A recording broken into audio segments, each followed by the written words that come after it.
সকাল সকাল উঠেই আমি রেডি হয়ে খেতে বসে গেছি গরম গরম ফোলা ফোলা কচুরি।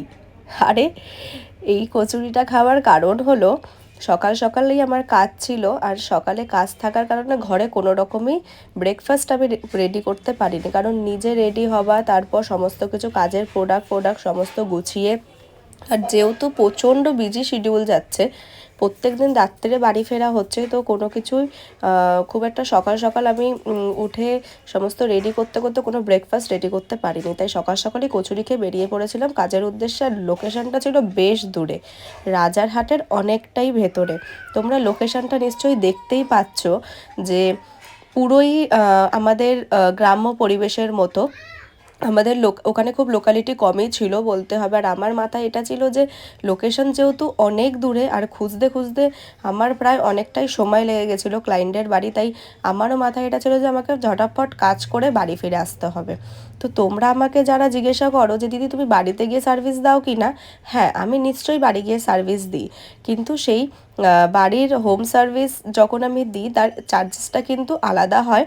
আর সেই দিনটা যদি আমি অ্যাভেলেবেল থাকি, আর সেই সময়টা সেই দিনটা গিয়ে আমি প্রোভাইড করি বাড়িতে গিয়ে হোম সার্ভিসটা। এখানে আমার ব্যাক টু ব্যাক প্রায় 4টে কাজ ছিল।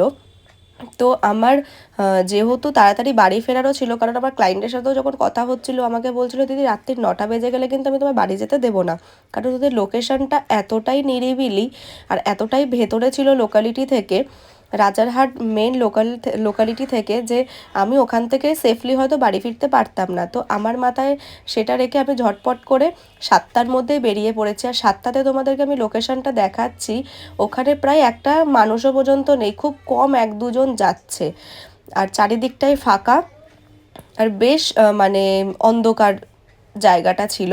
তো যাই হোক, আমি অনেক দূর থেকে দেখতে পেয়েছিলাম একটা দোকান, আর আমি এটাই টেনশন করছিলাম যে আমি ওখান দিয়ে টোটো পাবো কি না। বেশ একটু কিছুক্ষণ অপেক্ষা করার পর একজন টোটোওয়ালাকেও পেয়ে গেছিলাম। দাদা খুবই ভালো ছিল, খুব সেফলিভাবে আমাদেরকে পৌঁছে দিয়েছিল পুরো মানে রাজারহাট মেন চৌমাথাতে।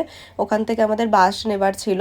তো পুরো জার্নিটাই আমি তোমাদেরকে দেখালাম। আর প্রচণ্ড বিজি শিডিউলের জন্য অনেকেই হয়তো তোমরা আমাকে মেসেজ করছো, কিন্তু বিশ্বাস করো বিজি শিডিউল চলছে প্রচণ্ড, প্রত্যেক দিন ব্যাক টু ব্যাক কাজ করার পর না সত্যি আমি হয়তো মেসেজের অ্যান্সার করতে পারছি না। নিশ্চয়ই আমি ফ্রি হয়ে তোমাদের সমস্ত আনসার করে দেবো। আর তোমরা যারা যারা চাইছো আমার কাছে বুকিং করতে, তারা কিন্তু ঝটপট স্ক্রিনে দেওয়া নাম্বারটায় বুক করে ফেলতে পারো। বাই।